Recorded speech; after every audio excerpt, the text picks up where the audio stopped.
El cuidado de las viudas. Primera de Timoteo, capítulo 5, versículos del 1 al 16. Escribe Pablo: nunca le hables con aspereza a un hombre mayor, sino llámale la atención con respeto, como lo harías con tu propio padre. Dirígete a los jóvenes como si les hablaras a tus propios hermanos. Trata a las mujeres mayores como lo harías con tu madre, y trata a las jóvenes como a tus propias hermanas, con toda pureza. Atiende a toda viuda que no tenga a nadie quien la cuide. Pero si ella tiene hijos o nietos, la primera responsabilidad de ellos es poner en práctica la sumisión a Dios en su hogar y retribuir a sus padres al cuidarlos. Esto es algo que le agrada a Dios. Ahora bien, una verdadera viuda, una mujer que realmente está sola en este mundo, es aquella que ha puesto su esperanza en Dios. Día y noche ora a Dios pidiéndole su ayuda. Pero la viuda que solamente vive para el placer está espiritualmente muerta en vida. Dale estas instrucciones a la Iglesia para que nadie quede expuesto a la crítica.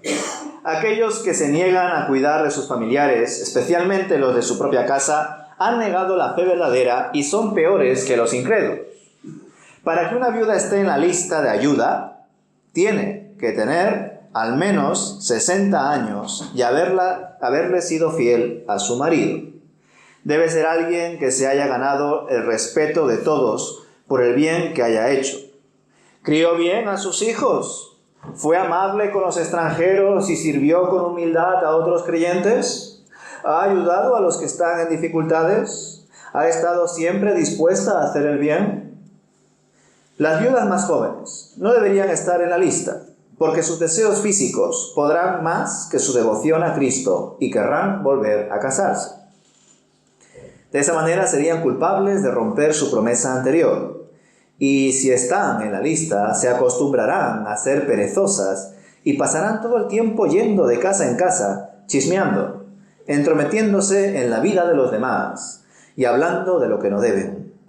Así que yo aconsejo a estas viudas jóvenes que vuelvan a casarse, que tengan hijos y que cuiden de sus propios hogares. Entonces el enemigo no podrá decir nada en contra de ellas, pues me temo que algunas ya se han descarriado y ahora siguen a Satanás. Si una mujer creyente tiene parientes que son viudas, debe cuidar de ellas y no darle a la Iglesia la responsabilidad. Entonces, la Iglesia podrá atender a las viudas que están realmente solas. Pues hasta aquí el asunto del cuidado de las viudas. Enseña aquí Pablo que no se debe exhortar a las personas mayores con palabras ásperas, sino que hay que exhortarles como a padres, con cariño y respeto. A los jóvenes hay que tratarlos como hermanos y a las mujeres jóvenes como hermanas, con toda pureza. Está claro que aquí se plantea la Iglesia como una gran familia, una idea que que el apóstol Pablo ha empleado en muchas ocasiones. A las viudas que se han quedado en una situación sensible y probablemente precaria, hay que atenderlas adecuadamente para que puedan cubrir sus necesidades. Ahora bien, Pablo matiza las realmente viudas, es decir, que sean ya mayores y no tengan familiares que las sostengan. Pues las viudas que tienen hijos u otros parientes deben ser atendidas por ellos, pues es su responsabilidad y esto le agrada al Señor. Lo que da a entender entonces que estos hijos o parientes serían creyentes. Así que quedémonos con este dato para después, porque hay una pregunta aquí muy buena. ¿Qué hacemos con aquellas viudas que tienen parientes pero no son creyentes? ¿A qué nos acogemos? Cierro el paréntesis. Seguimos. Las viudas que están solas, sigue Pablo, deben mantener su esperanza en Dios con devoción, día a día. Pues hay ciertas viudas que se entregan al placer por el placer, versículo 6. Y el apóstol Pablo le insta a Timoteo a que enseñe adecuadamente para que sean intachables. También los familiares de las viudas, pues si no les ayudan, serían peor que los incrédulos, dice aquí el apóstol Pablo. Más adelante, en el versículo 9, podemos comprobar que en la iglesia existía un sistema de ayuda social, una lista, que seguramente sería algo pionero en aquella época. En dicha lista solo podían estar las viudas que cumpliesen ciertos requisitos. Primero, no ser viudas menores de 60 años. Segundo, ser una mujer de un solo marido. Tercero, aprobada por buenas obras. Dice en ese sentido el versículo 10, en la versión textual, si crió hijos, si mostró hospitalidad, si lavó los pies de los santos, si socorrió a los afligidos, si se dedicó a toda buena obra. Aquí voy a hacer otro paréntesis con el asunto del lavamiento de los pies. Hay algunas iglesias, sobre todo en el sur de España, que consideran que el lavamiento de los pies es una ordenanza más que hay que celebrar como comunidad, aparte del bautismo y de la Santa Cena o de la Cena del Señor. Simplemente es una forma de mostrar lo que Jesús compartió a sus discípulos, ¿no? Que ninguno sea mayor que otro, sino más bien que seamos humildes, que dependamos los unos de los otros. Gracias a versículos como este y otros más, algunos piensan que también es una ordenanza que hay que realizar hoy como recuerdo de la humildad, la obediencia y demás. Pero no muchas iglesias celebran esta ordenanza. Continúo. A la hora de leer estos versículos, me pregunto, ¿y qué pasaba con las viudas mayores y sin hijos que no cumplían con estos requisitos? ¿No estaban en dicha lista y por ende eran abandonadas a su suerte, a su destino? Dudo que fuese así, más aún conociendo la naturaleza de la iglesia por velar por el prójimo, ¿verdad? Pero lo que sí es cierto es que debían existir unos requisitos para proteger también a la propia comunidad.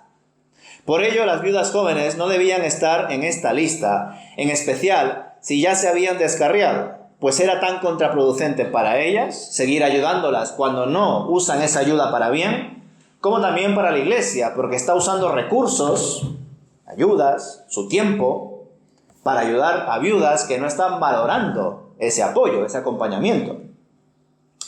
Mujeres así, con el fin de dar más atención a sus propios deseos que a Dios, dejaban al Señor en segundo lugar, velaban por sus propios intereses y deseaban casarse por razones equivocadas, impulsadas por sus propias pasiones. Con esta actitud se exponían a ser acusadas, y por lo que escribe Pablo, más adelante se entiende que esa acusación no provenía tanto de la congregación, sino más bien del acusador, de Satanás, que está constantemente acusándonos delante de Dios. Y claro, este tipo de viudas jóvenes que no saben esperar en Dios y poner al Señor en primer lugar, son el punto de mira y dan un muy mal testimonio. No hay más que leer el versículo 13 para ver en qué se convertían estas mujeres viudas y jóvenes. Se convertían en personas ociosas, perdían el tiempo y como no tenían nada que hacer y la sociedad también no les permitía trabajar, estar ocupadas, buscar su propio sustento, pues eran chismosas y entremetidas, hablando las cosas que no deben. Ya conocéis el dicho popular, ¿no? La mente ociosa es el patio donde juega el diablo. Y estas personas no eran solo acusadas por el maligno, sino que también eran usadas por él para que no tengan una vida que bendiga a los demás. Pues más bien eran de tropiezo, de crítica, de murmuración, de división dentro de la iglesia. Por ello, Pablo muestra su deseo de que las viudas jóvenes se casen, críen hijos y se comporten adecuadamente, pues así no darán lugar al adversario. Y en verdad, esta exhortación la ofrece por cuanto ya había escuchado de varias mujeres que se habían extraviado y habían causado problemas en la iglesia. De ahí lo que vimos en 1 Timoteo capítulo 2, en cuanto a las normas para la conducta de las mujeres creyentes. ¿Recordáis?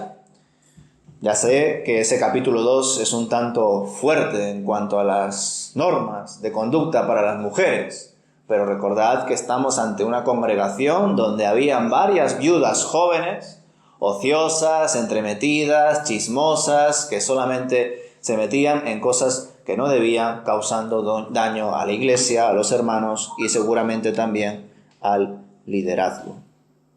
Así que seguramente ahora, con este capítulo 5, tendréis un panorama más claro del ambiente que existía en esta iglesia donde servía Timoteo. En el versículo 16 vuelve a recordar que las viudas con familiares son responsabilidad de los parientes, no de la iglesia, pues la iglesia debe ocuparse en aquellas viudas que no tengan ningún tipo de ayuda y que además sean bastante mayores en edad. Y esto lo expresa así el apóstol porque se estaba dirigiendo a una comunidad que vivía en un contexto sociocultural concreto, donde las mujeres no podían subsistir por su propia cuenta. Dependían de la tutela de sus padres y luego de sus maridos, y si eran mayores y viudas, pues de sus hijos varones. Tampoco podían hacer nada si tenían hijas, mujeres, ¿verdad? Porque tampoco se les permitía obtener un sustento.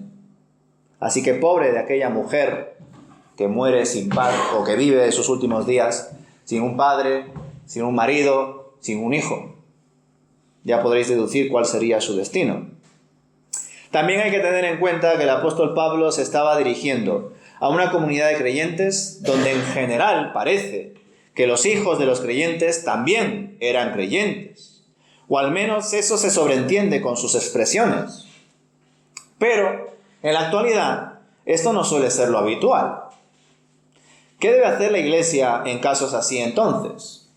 ¿Debe o no debe intervenir o ayudar a estas viudas que sí tienen parientes, pero que no son creyentes? Y por tanto, en algunos casos, no siempre, no tienen esa conciencia de cuidar y de honrar a su madre. ¿Qué hacemos ahí? Hay que tener en cuenta también que el funcionamiento de la iglesia en los tiempos de Pablo era más inclusivo e integral. Todos estaban más unidos, aunque muchos provenían de otros lugares. En el día a día seguramente la mayoría viviría en una misma región y habría, por tanto, una supervisión más global. El ejemplo más nítido es el testimonio de la iglesia de Jerusalén en el libro de los Hechos. Pero hoy en día, pensando por ejemplo en Hortaleza, ¿cuántos pertenecéis a Hortaleza? Hoy en día no sería muy común encontrarse en un mercado o en una tienda cualquiera con algún hermano de la iglesia, ¿verdad? Pero en aquel tiempo sí lo era. Y eso también supone un desafío. Ni qué decir que hoy en día, pues al menos en nuestro contexto español, la mujer no está privada de sus derechos. Es decir, puede votar, puede trabajar, puede desarrollarse como un individuo más en esta sociedad. Ahora bien, cierto es que en algunos sectores los trabajos son poco compatibles con la creación de una familia y algunas mujeres por ello deciden no trabajar. O si trabajan, pero muy pocas horas con el fin de criar a sus hijos. Pero claro, el apóstol Pablo está apuntando aquí al deber de la iglesia de atender a viudas mayores que no tenían hijos y que no podían trabajar. No podían obtener su sustento por sí mismas. Y por supuesto no podemos ignorar que ninguna congregación puede traspasar el ámbito privado de una persona. Si ésta no da su consentimiento y tampoco se hace ese ejercicio de concretar qué tipo de ayuda se puede dar, no vaya a ser que la iglesia cometa alguna infracción o malentendido con la viuda o con sus familiares no creyentes.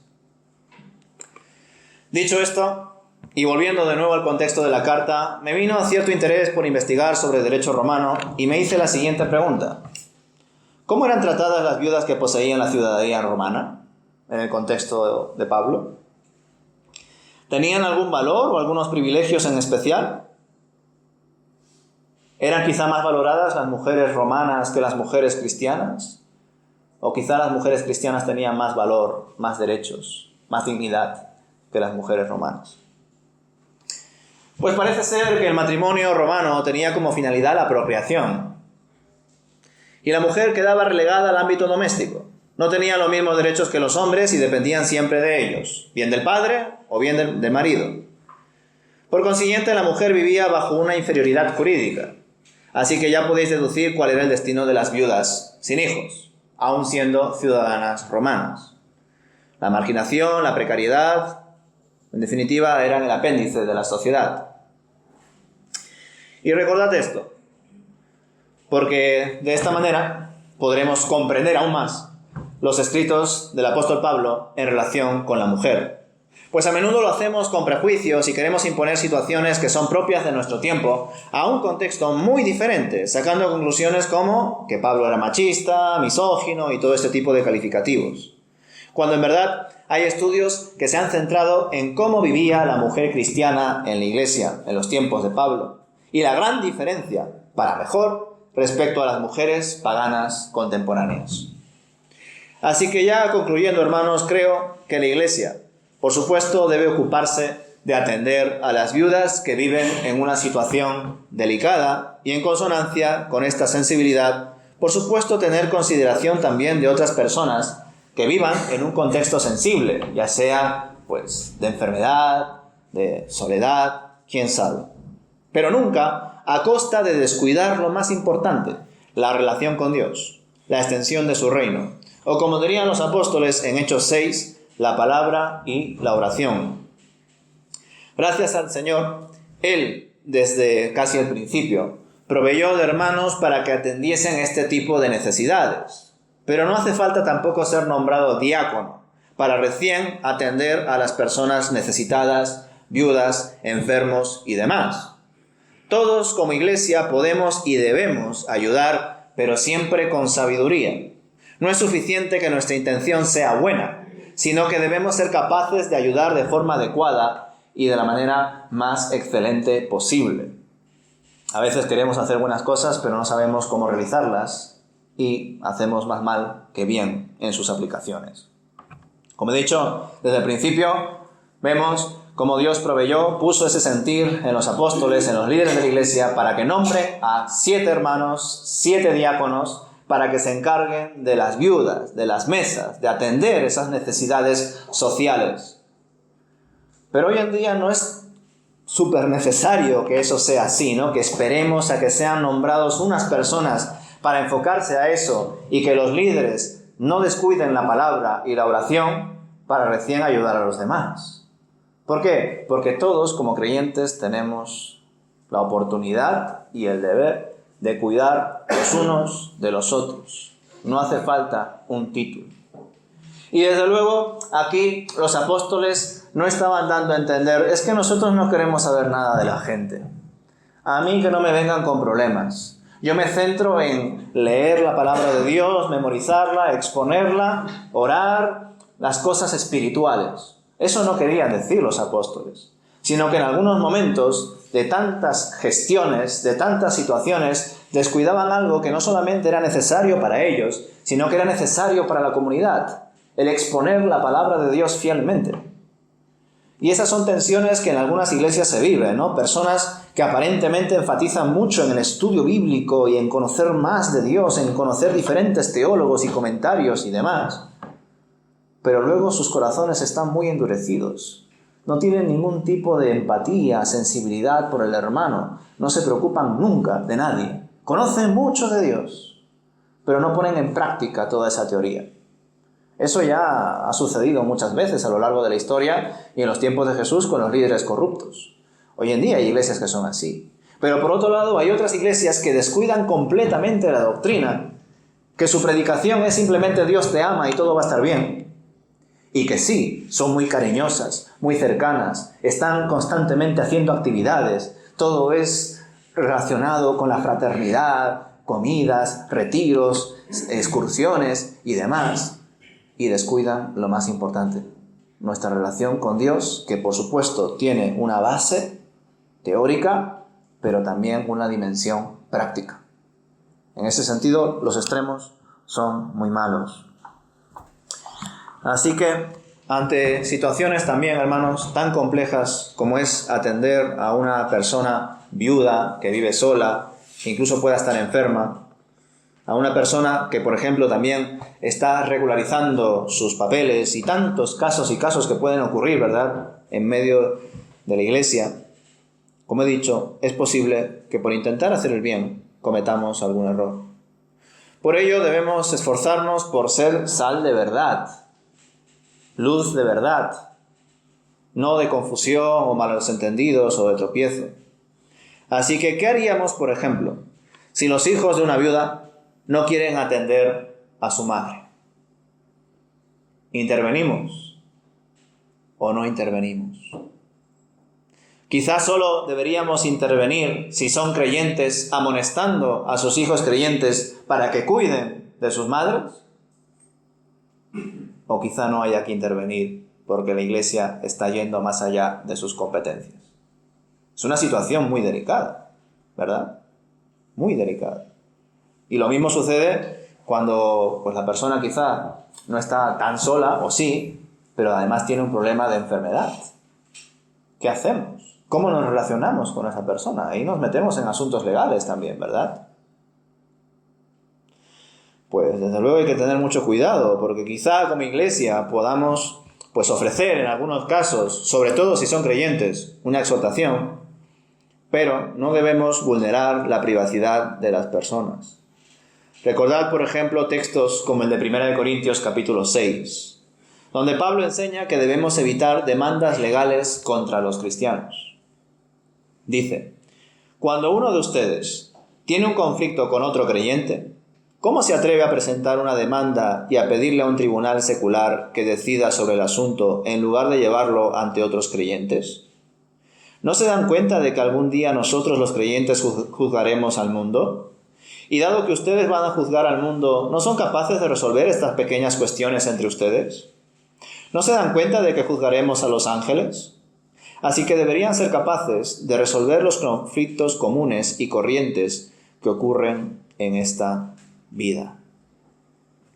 En definitiva, en la medida de lo posible, debemos evitar meternos en situaciones que puedan dar malos entendidos, donde entre medias ya no existe el diálogo, sino que comienzan los abogados. Porque no es nada bueno para las personas que queramos ayudar, ni tampoco va a dar buen testimonio para la Iglesia. Pero tampoco se nos debe olvidar que Dios nos ama y nos ha salvado para darnos una nueva vida y una vida con propósito.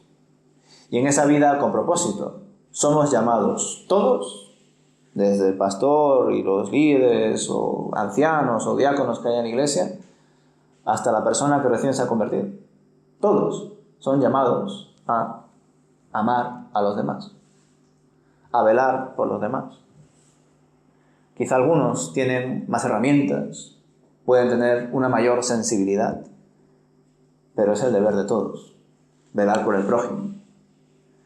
Pero como digo, debemos también pedirle al Señor que nos dé sabiduría, consultar las cosas también como Iglesia, porque ante ciertas situaciones, quizá por intentar hacer el bien, podemos causar daños, podemos causar problemas. Y esto puede suceder con el asunto de las viudas, con el asunto de los enfermos, con asuntos quizá relativos a aspectos más personales. Y en ese sentido, que ojalá Dios nos dé sabiduría. Jesús siempre va a ser el ejemplo. Y Jesús vivió contracorriente. Vivió en un momento en el que las mujeres eran muy despreciadas, muy marginadas, muy apartadas. Y Él no solamente las recibió, no solamente las amó, sino que incluso permitió que fuesen sus seguidoras, en un tiempo en el cual los rabís, los maestros, no tenían discípulos mujeres, pero Jesús sí. Así que, en ese sentido, hermanos, cómo no, siempre fijarnos en el ejemplo de Jesucristo. No hacer acepción de personas, buscar siempre ayudar a los demás. Y doy gracias a Dios por todos aquellos hermanos que habéis ayudado a muchas personas de esta congregación y que lo estáis haciendo y que lo seguiréis haciendo. Y lo hacéis porque entendéis que es vuestro deber delante de Dios, no para obtener algo a cambio, no para quizá generar mayor simpatía en medio de esta congregación, sino porque es algo entre Dios y nosotros, y todo lo que hagamos es para el Señor. Amén.